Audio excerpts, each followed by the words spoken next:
Bonjour, je m'appelle Arnaud Barras, je suis directeur des ventes au sein de la société CIS Informatique. Nous sommes éditeurs intégrateurs de RP.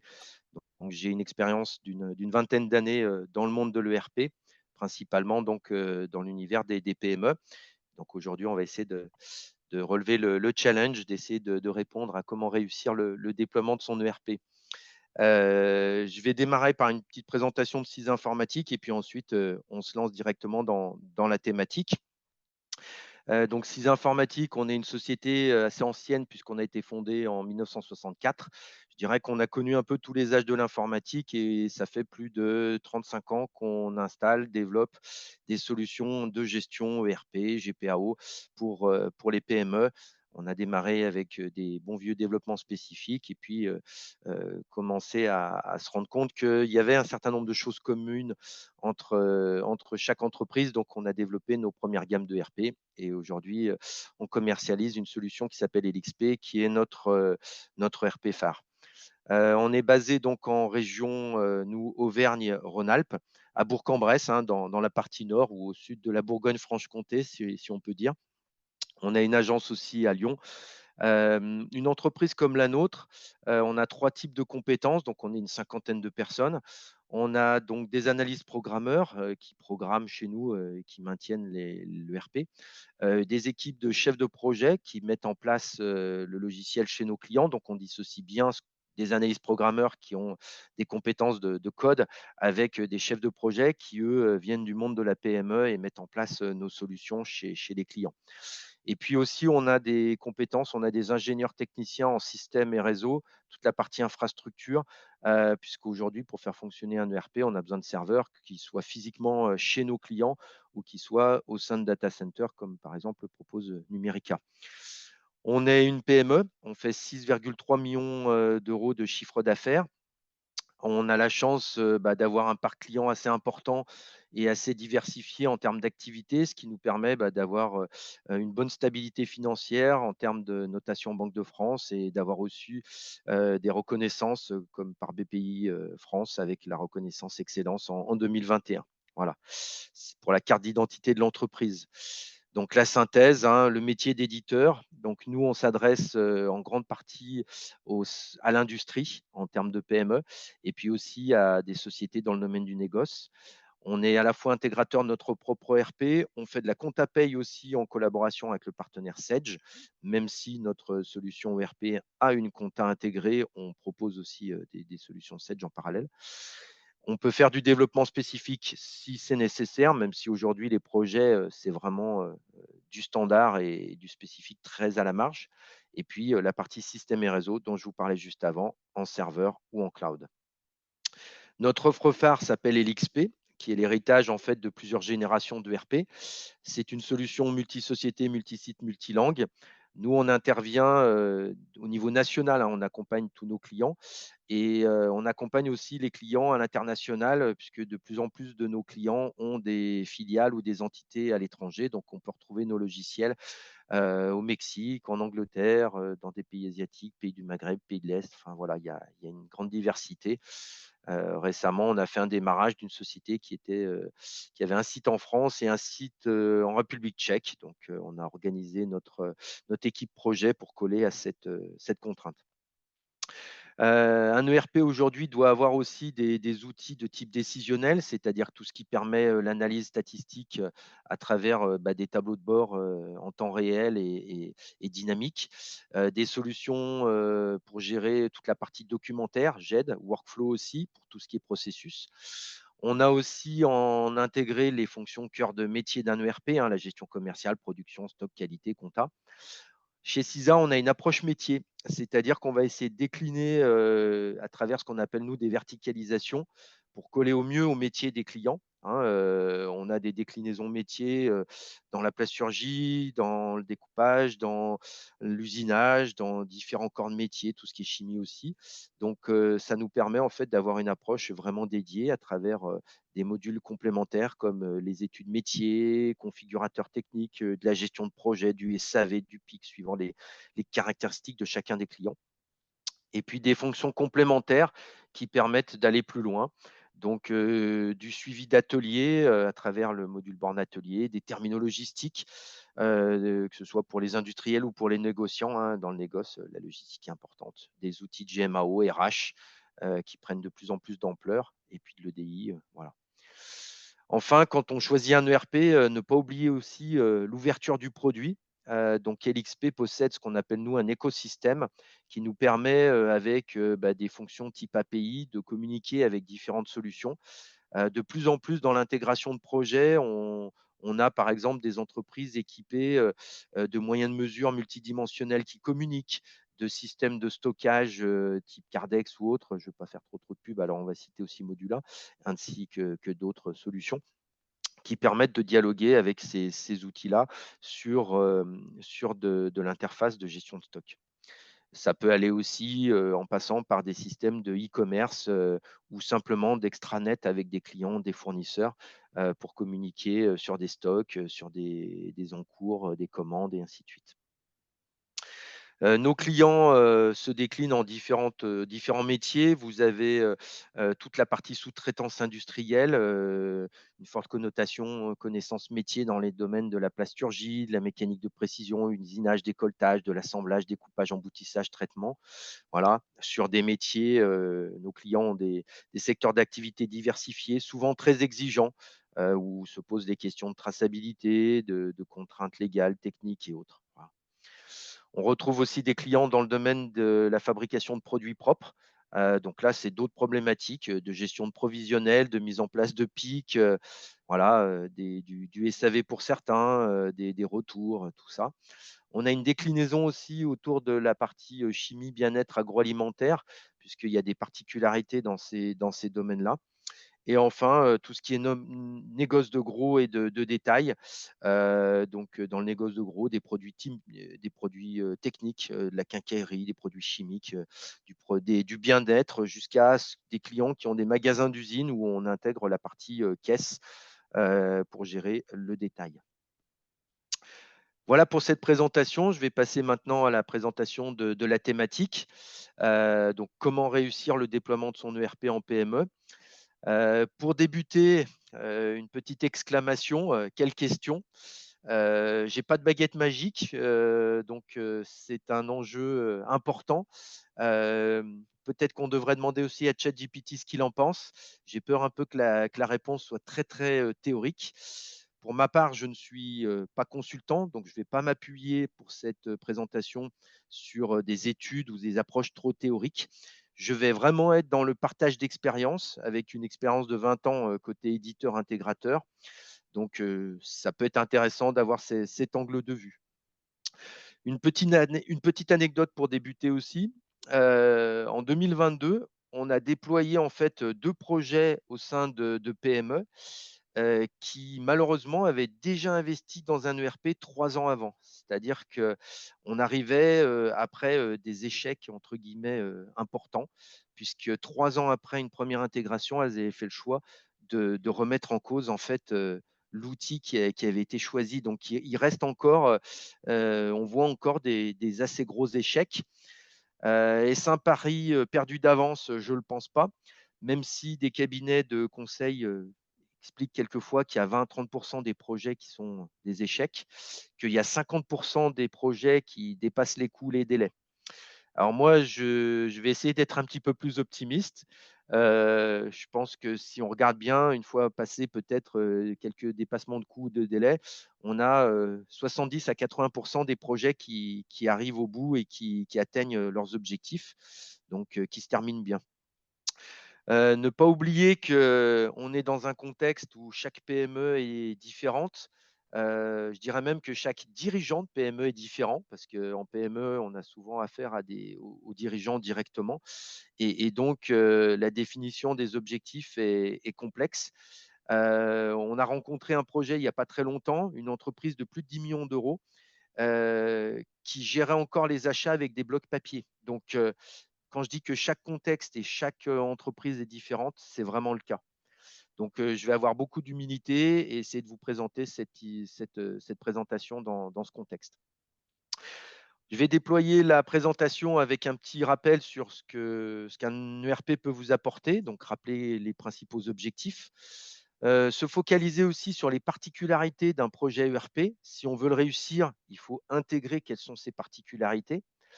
On va balayer ce que j'estime, moi, être, des facteurs clés et puis, à contrario, les pièges à éviter. Et enfin, on regardera un petit peu quels peuvent être des outils qui peuvent, vous accompagner sur ce chemin de la réussite. On va parler des objectifs. Donc, j'enfonce une porte ouverte. Pas d'objectif, pas d'évaluation possible. Donc reste à définir, qu'est-ce qu'un ERP peut vous apporter. Donc je dirais que comme l'ERP est, une colonne vertébrale dans l'entreprise, et que c'est une base de données assez importante, on va utiliser toutes ces données pour mesurer l'activité, hein. Dirigeants, des utilisateurs clés ont besoin de mesurer leur quotidien, leur efficacité, leur niveau d'avancement, du suivi, bah, d'OF, du suivi de qualité, du suivi de performance commerciale, les marges, les performances au niveau des achats. Donc, définir quels vont être, vos indicateurs et vos KPI seront un retour d'expérience sur, la réussite de votre projet.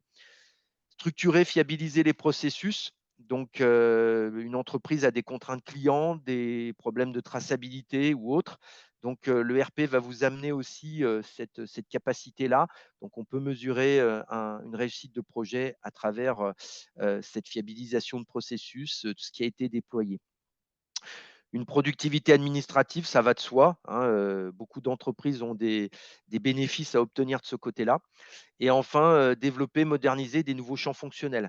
Quand une entreprise choisit de changer de RP, elle remet en cause un outil qui peut être ancien ou pas tout à fait, on va dire, suffisamment riche fonctionnellement. Donc les entreprises, souhaitent des fois ajouter des nouvelles briques, que ce soit de la CRM, de la GED, pour, améliorer leur périmètre fonctionnel. Je parle aussi d'interopérabilité. Le choix d'un nouvel ERP, ça peut être aussi l'occasion de regarder, quels sont les outils que l'on peut faire communiquer entre eux, dans le spectre fonctionnel. Un ERP, même si c'est vaste, ne répond pas à tout. On va conserver, des applications, tierces autour. Eh bien, comment, faire communiquer ces applications avec l'ERP qui va être, intégré? Enfin, un petit dernier point sur la notion d'objectif. N'oubliez pas que si vous voulez que les objectifs soient atteints, il faudra communiquer sur ces objectifs.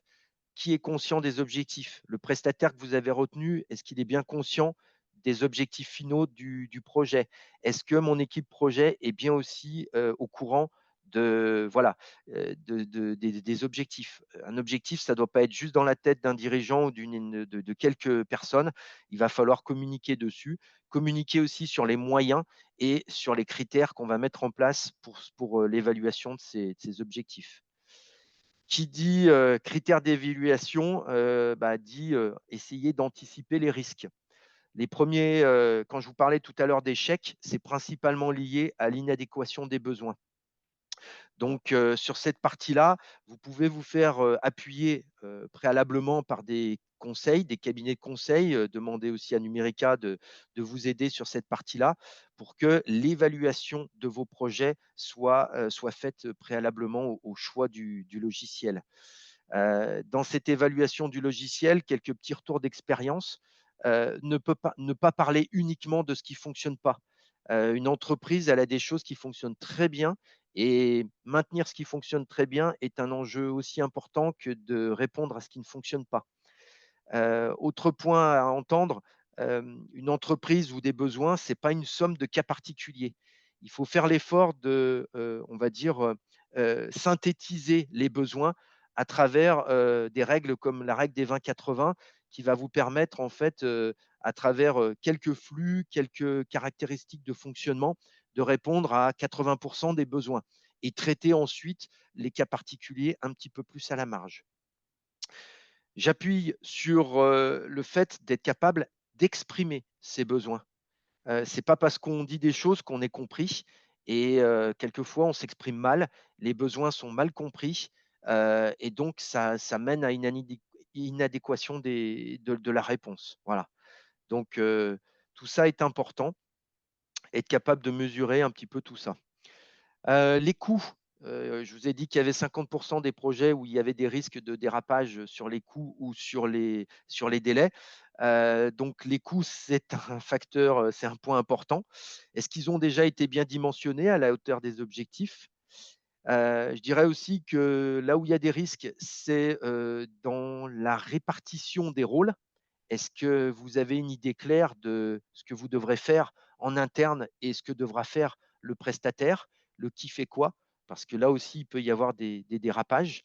Votre niveau d'autonomie souhaité, il est évident que dès que vous allez prendre un petit peu plus d'autonomie, de compétences sur l'outil, que ce soit à court terme et aussi à long terme, vous allez avoir une bien meilleure maîtrise de vos coûts, plutôt que d'être obligé de demander, des rallonges ou des choses supplémentaires à un prestataire. Et ne pas oublier aussi, dans la maîtrise des coûts, l'apparition de nouveaux besoins. Il n'est pas rare que, les gens ne sachent pas exactement jusqu'où le RP qu'ils ont choisi pourra, aller et découvrent, des fonctionnalités ou des usages au niveau de l'ERP et donc ça peut être l'objet de, bah, malheureusement de coûts supplémentaires. Donc là, je reviens à l'adéquation des besoins, c'est aussi une chose, où on doit boucler. Enfin, la partie délai, il est indispensable de se donner un timing, ne serait-ce que pour se donner des moyens de le suivre. Il faut bien sûr être réaliste là-dessus. Pour tout ça, je pense qu'un des premiers points, c'est de se donner, on va dire, de voir quelles sont ses contraintes réelles en termes de planning. Est-ce que vous avez la contrainte de la fin de maintenance d'un ancien soft? Est-ce qu'il y a une contrainte par rapport à, je ne sais pas, au départ de certaines personnes dans l'entreprise? Il y a différents cas de figure où, une contrainte est réelle et où certaines contraintes sont plus, on va dire, des contraintes, on va dire d'objectifs, internes. Ça veut dire aussi avoir les ressources en face. Heu, pour être capable de suivre un timing et un planning, il va falloir que les ressources soient présentes, parce que dans une PME, on sait très bien qu'il y a aussi le quotidien à gérer et que les équipes projets sont rarement dédiées au projet, mais ont aussi on va dire du quotidien à traiter. On va voir maintenant qu'on a parlé un petit peu de ces aspects, objectifs et puis, on va dire, risques. On va voir un petit peu quelles sont les particularités d'un projet ERP, parce que qui dit particularité dit point sensible. Alors est-ce qu'un projet ERP, c'est un projet comme les autres? J'ai tendance à voir côté éditeur intégrateur que nos prospects ou nos clients, perçoivent, ou sélectionnent, un ERP avant tout pour, ses fonctionnalités et le côté service est un petit peu on va dire ce qui arrive après. Je voudrais vous sensibiliser là-dessus parce que si on refait le point de qu'est-ce qu'on acquiert lorsqu'on acquiert un ERP et donc on acquiert un projet. Ce projet, en fait, il est composé bien évidemment d'une prestation de ser du pardon, de l'acquisition d'un produit ou de sa location, hein, quand vous partez sur des solutions type SaaS, c'est-à-dire un ensemble de fonctionnalités avec des atouts, des limites. Je reviens sur l'analyse des objectifs et la définition des besoins. Mais vous vous rendrez compte aussi que c'est avant tout l'acquisition d'une prestation de service en mode projet. Refaites bien le point et vous verrez que le poids de l'analyse fonctionnelle avec son impact, du déploiement des fonctionnalités, des personnalisations, des formations, du suivi de projet, de la mise en production, tout ça repose sur de l'humain et sur de la prestation de service. Donc voilà, si je vais un peu plus loin derrière, tout ce qui est support accompagnement futur, pendant toute la durée de vie de la solution, qui peut être de 10 ans, 15 ans, on est encore là, souvent, sur du service, de l'accompagnement. Donc, ne négligez pas cet aspect, service, cette composante service du projet dans votre évaluation, et votre choix de votre partenaire. Un de mes clients me disait aussi que, tous les 7 ans, il essayait de remettre en cause, de remettre à plat ses process, que voilà, il changeait de RP aussi pour cette raison. Alors c'est peut-être un petit peu extrême, mais ça veut dire quoi? Ça veut dire que dans la durée de vie aussi de votre, ERP, vos process, vos besoins, vos contraintes vont changer et le prestataire ou le logiciel va peut-être être capable ou pas de vous accompagner sur, ces évolutions importantes et majeures. Là encore, on est dans du service en termes d'accompagnement et d'écoute. La coordination, du coup, entre vous, en tant que PME, et votre prestataire est déterminante. C'est votre capacité à exprimer, sa capacité à comprendre vos besoins. Dès qu'on parle d'analyse fonctionnelle, dès qu'on parle de personnalisation, cette capacité à dialoguer est déterminante. La répartition des tâches, vous imaginez peut-être que le prestataire va faire certaines choses, il s'imagine aussi que vous allez prendre en charge certains points, c'est déterminant. Donc la coordination, la répartition des tâches, tout ça est stratégique. Pour bien comprendre en fait cet enjeu, on peut déjà juste résumer aussi le projet de déploiement d'un ERP sur 5 grandes composantes qui sont la validation de l'infrastructure technique, l'intégration de vos processus, l'ingénierie logicielle, c'est-à-dire toute la phase de paramétrage, interface, reprise de données, l'accompagnement au changement, les utilisateurs, les procédures, tout ça. La gestion de projet, définir des jalons, voir où on en est, l'avancement, la préparation d'un démarrage. Donc, si vous mettez tout ça bout à bout, vous voyez bien que oui, il ne faut pas se manquer quand on choisit un ERP qui réponde à vos besoins. Et il ne faut pas non plus se manquer sur tout l'aspect pilotage du projet, choix de votre partenaire et coordination dans les travaux et dans l'avancement du projet. Donc on est clair, hein, il y a pour nous une grosse dominante de service dans la partie intégration et de coordination avec votre prestataire. Pour rentrer un petit peu plus maintenant dans le détail de comment, quels sont les facteurs clés du projet et quels sont les gros pièges à éviter, on va commencer par l'aspect implication humaine. Qui dit service dit implication humaine. Donc, je vais partir avec le premier mot, c'est la direction. Bien sûr, dérouler sur les notions de chef de projet, d'utilisateur clé, référent technique, mais l'engagement d'une direction, sa facilité à communiquer avec ses équipes sur le chemin et là où on veut aller, les objectifs, c'est déterminant. Je vous ai mis un petit diagramme en bas sur comment était généralement construit un projet en termes de répartition au niveau de, on va dire, du pilotage composé de la direction de l'entreprise et du chef de projet chargé d'affaires côté CISA et dans la gestion opérationnelle avec une répartition des rôles entre des chefs de projet, des experts métiers, des référents techniques. Côté CISA, pareil, chef de projet pour faire le liant, gérer éventuellement un ou des consultants fonctionnels, des consultants techniques. Donc, entre un déploiement dans une TPE-PME ou une grosse PME, on ne va pas dimensionner les effectifs de la même façon. Hein, il n'est pas rare que dans une PME, le chef de projet puisse être aussi le référent technique ou un expert métier. Il n'y a pas de problème là-dessus. Hein. C'est simplement qu'il faut avoir en tête les différents rôles. Pourquoi avoir en tête ces différents rôles? Parce que derrière, on va vous demander de trouver de la disponibilité.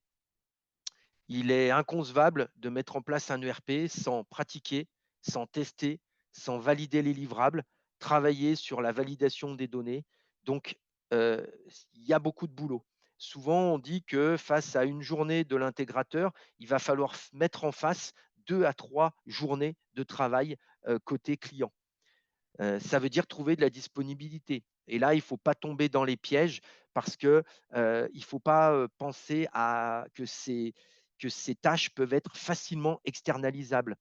Un cabinet de conseil peut vous accompagner sur la structuration de votre projet, mais ce n'est pas lui qui va mettre les mains dans le cambouis pour faire ou pour faire votre quotidien. Donc, il faut réfléchir à comment essayer de se décharger un petit peu du quotidien, parce qu'il est important que les compétences restent en interne, que ce soit dans la gestion du quotidien ou dans l'apprentissage du nouvel ERP. La communication, j'en ai déjà un petit peu parlé, mais c'est important que pour sensibiliser et impliquer tout le monde, qu'il y ait une bonne communication. Les arbitrages, la mise en place d'un ERP, un projet ERP, c'est quasiment à toutes les interventions des arbitrages. Des arbitrages sur le qui fait quoi, parce que les postes dans l'entreprise bougent. Avant, Pierre-Paul Jacques faisait tel et tel point. Maintenant, on gagne du temps sur cette partie. Ils vont faire autre chose ou alors une partie de leur tâche, c'est préférable de la déléguer à d'autres domaines fonctionnels parce que, il y a plus de logique. Donc les postes bougent, il y a des arbitrages à avoir. Le logiciel doit être paramétré, donc il y a des arbitrages à avoir. Dans quel cas est-ce qu'on doit mettre en place une solution agile et simple? Dans quel cas, parce qu'on a des contraintes réglementaires clients, il faut mettre en place un paramétrage plus lourd, plus important pour coller vraiment très précisément aux besoins. Tout ça, c'est à prendre en compte. Donc, c'est le chef de projet, la direction qui doivent travailler ensemble sur ces aspects-là. Avoir une idée claire de la répartition des tâches avec le prestataire, ne pas tout attendre du prestataire. Je dis souvent aussi que votre niveau d'autonomie, c'est en lien avec ça, hein. Vous devez trouver le bon équilibre pour que derrière, une fois que le projet se termine, vous ayez à la fois, on va dire, une maîtrise de l'outil et une capacité à le faire évoluer à un certain niveau d'autonomie.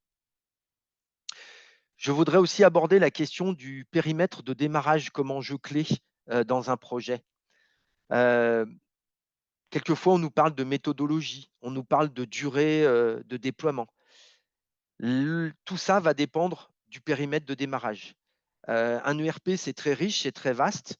Vous pouvez prendre la décision de dire ben, on va préparer le démarrage de la totalité et ensuite mettre en place un démarrage en mode un petit peu Big Bang. Vous pouvez aussi avoir une approche plus ou moins progressive, dire on va démarrer un noyau principal et démarrer des fonctions complémentaires derrière. Il faut savoir qu'il n'y a pas de bonne réponse à cette question-là, mais par contre, ces choix-là vont être déterminants sur la durée de déploiement de votre projet, vont avoir aussi une incidence sur éventuellement l'usure des personnes. Plus une préparation est longue et plus les gens attendent en interne que ça démarre, voilà. Ça peut avoir aussi une implication sur la méthodologie qui doit être construite conjointement entre la PME et le partenaire, parce que derrière, il y a des questions de niveau d'avancement, de niveau de compétences, de ressources. Voilà. Tout ça aura un impact sur la date à laquelle on va mettre la bascule de l'ancien système vers le nouveau système. Donc, enfin, réfléchissez-y longtemps à l'avance parce que c'est très engageant ce périmètre de démarrage. D'autres points qui sont déterminants dans la réussite de votre projet, ça va être la maîtrise de vos données. Donc, bien sûr, dans tout projet, il doit y avoir une analyse de vos données de base. Je rappelle que l'analyse des données de base doit se faire avant la reprise des données.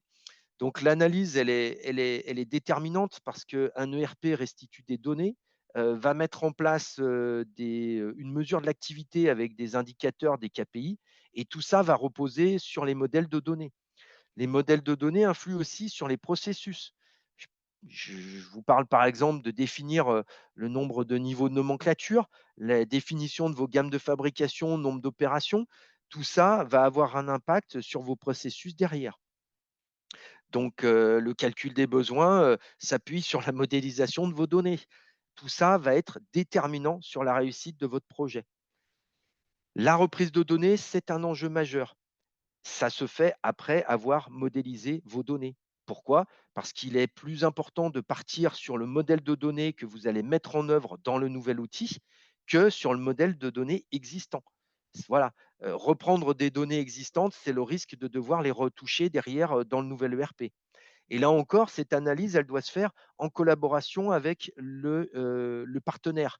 Pourquoi? Parce que le partenaire a une maîtrise de son outil et va pouvoir vous conseiller sur où enregistrer telle et telle information. Voilà.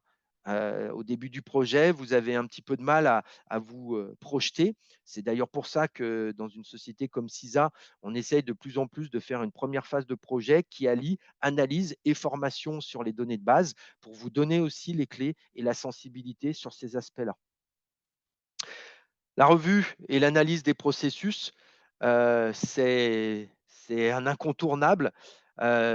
Toujours se poser la question du pourquoi quand on veut mettre en place un processus. Heu, Pourquoi on faisait comme ça avant?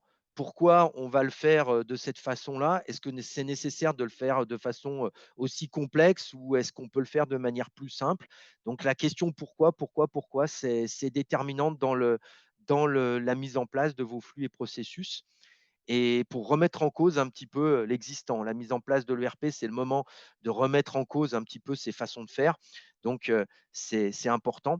Et puis, je le répéterai jamais assez, mettre en place des flux ou des processus, c'est pas mettre en place des cas particuliers. Donc, toujours raisonner sur les modes de fonctionnement les plus courants dans l'entreprise. Un autre point qui est souvent aussi sous-estimé, c'est la création des procédures internes et de les formaliser. La formalisation est souvent un peu le parent pauvre en PME. Ça prend du temps, c'est pas utile à court terme. On est une petite équipe, on sait comment faut travailler, voilà. Dites-vous bien quand même que ça reste indispensable. Du point de vue d'un éditeur intégrateur, ça permet aussi de voir si il y a une appropriation en interne des processus dans le cadre de la mise en place de l'ERP. C'est aussi la façon de pallier à des départs de collaborateurs, de créer un référentiel pour expliquer les choix. Quand on est quelques années plus tard et qu'on se dit mais pourquoi on a fait ça comme ça, la procédure permet aussi de définir, d'expliquer certains choix. Et donc, s'il faut les remettre en cause, c'est pas un souci. On a notre Bible, on a notre document qui nous permet de reprendre tout ça et de repartir sur les bonnes bases. Quand on va parler maintenant des pièges à éviter, eh ben, on va repasser encore par la couche humain.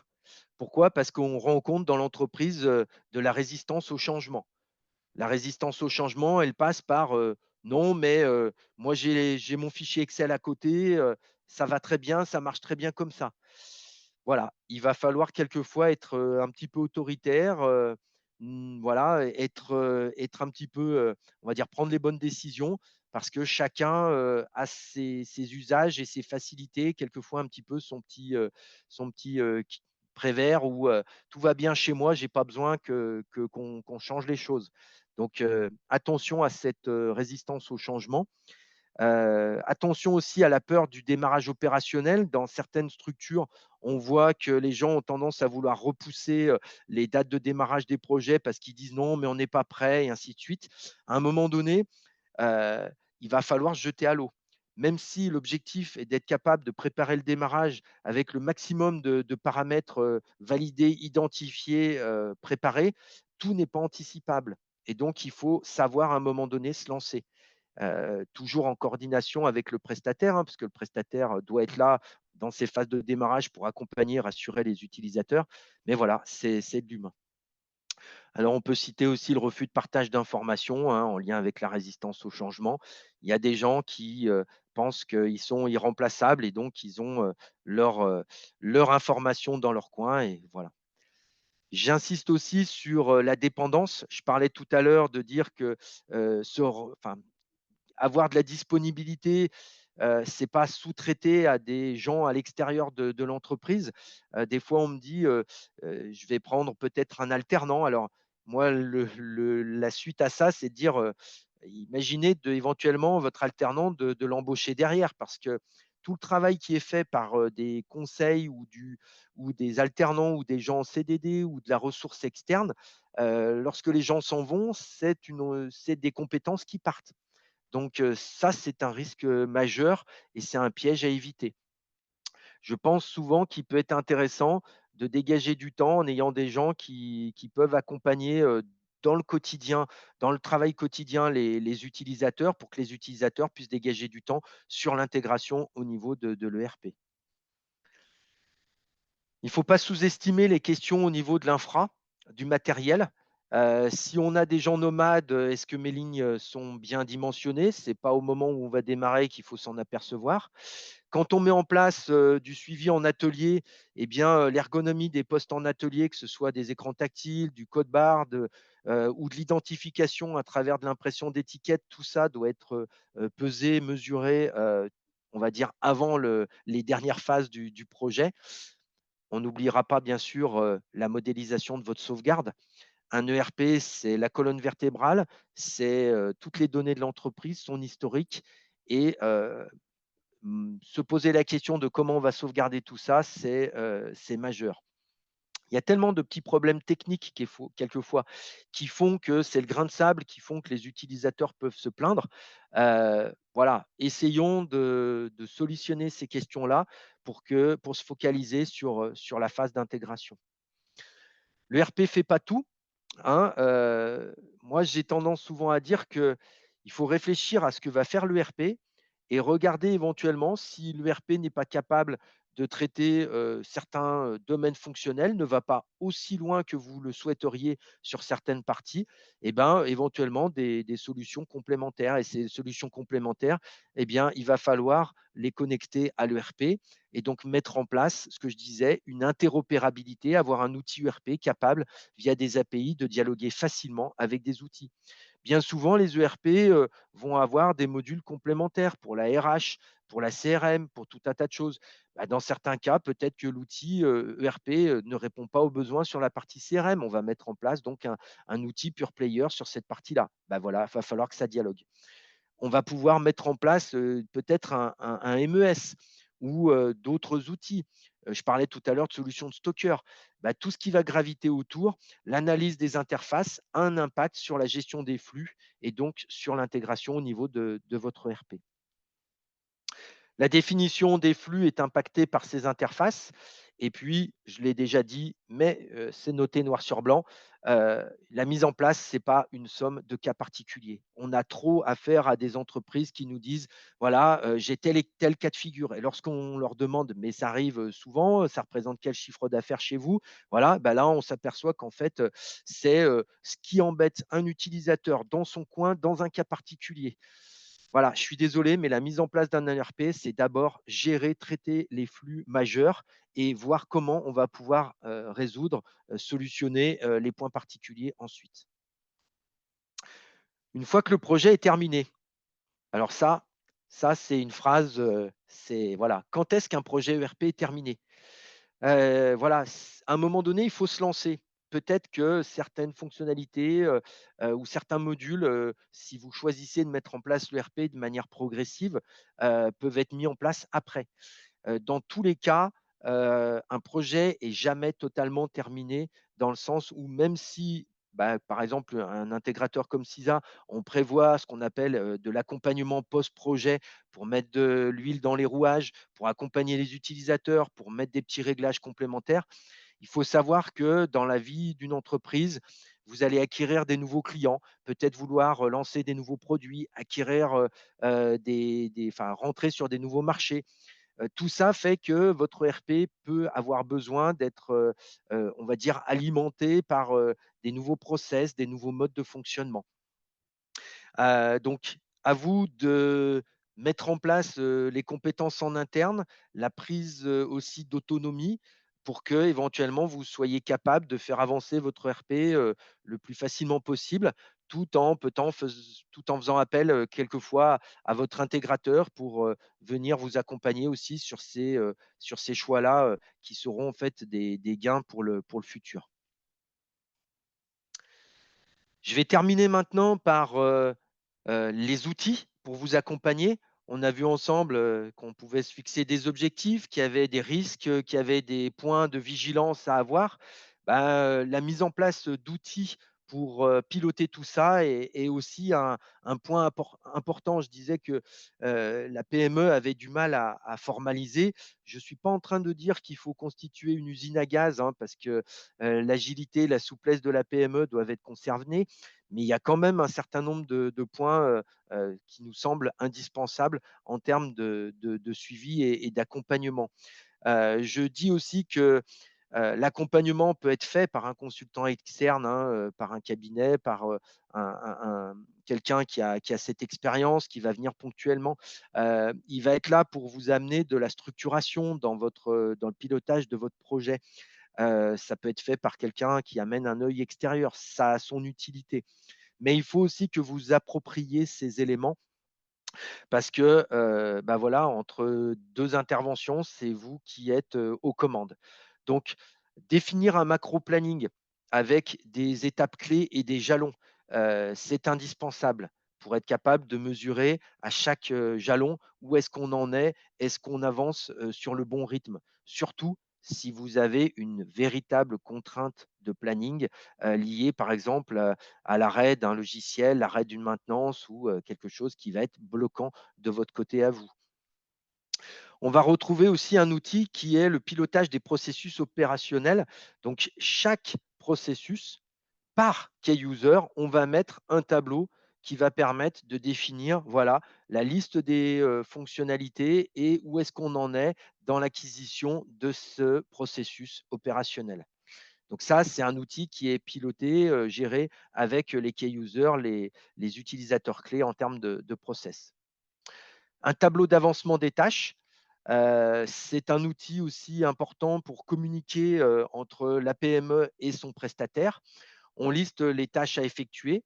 Quand je disais tout à l'heure d'avoir conscience aussi de la répartition des tâches, bien le qui fait quoi, cet outil, permet quelquefois d'en prendre connaissance. Quand et le statut d'avancement, est-ce que c'est validé, pas validé? Enfin, un outil, dans la liste, bon, des outils, vous en trouverez d'autres, hein, il y en a pléthore, certains consultants en abusent même, voilà. Moi, j'ai essayé ici de vous synthétiser ceux qui me semblaient être les plus pertinents et dans ceux qui sont les plus pertinents, il y a la checklist de démarrage. Quelques mois avant le démarrage, quelques semaines avant le démarrage, suivant l'ampleur de votre projet, c'est bien de se poser et de faire le point sur, qu'est-ce qui vous manque pour démarrer? Rebalayer la liste des points clés, voir où est-ce qu'on en est et donc un petit peu, avec, cet outil tour de contrôle, être en capacité de valider la date de démarrage ou de définir si c'est le moment de mettre, un coup de cravache pour, accélérer et de ne pas passer à côté d'un certain nombre de choses. Donc bien entendu, une entreprise comme CISA va vous accompagner sur ces éléments-là, sur, l'avancée au niveau de la maîtrise, des données, de l'outil, sur, les interfaces, sur, les tests qui sont encore à mettre en place pour permettre de valider la bascule et le démarrage. Voilà. Voilà un petit peu sur cette présentation. Je suis désolé pour ceux qui espéraient peut-être que j'avais une baguette magique et que j'allais donner une formule toute faite, toute prête, on va dire, pour réussir votre projet. J'ai essayé plutôt, comme je l'avais dit en introduction, de vous faire part avec un œil de quelqu'un qui travaille depuis une vingtaine d'années dans le monde de l'ERP, éditeur intégrateur, de rappeler un petit peu un certain nombre de fondamentaux, illustrer tout ça de quelques petites anecdotes, voilà, et d'essayer de vous donner le maximum d'éléments pour vous sensibiliser. Je rappelle que voilà, la réussite de l'intégration de l'ERP, hein, il y a la définition préalable de vos besoins, il y a la notion de service, c'est-à-dire d'identifier un partenaire qui va être capable de vous accompagner sur tout ce déploiement-là. Est-ce que vous avez besoin ou pas d'un accompagnement extérieur consultant pour vous structurer en termes d'organisation de projet? Rappelez-vous bien que la disponibilité des gens, c'est quand même le point majeur qui va vous aider à acquérir les compétences sur le long terme. Voilà. Et puis au-delà de ça, ben, les petits points clés, les petites astuces, les risques à maîtriser et les pièges à éviter, ce sont autant de petits points dont il faut avoir en tête dans le cadre de votre projet.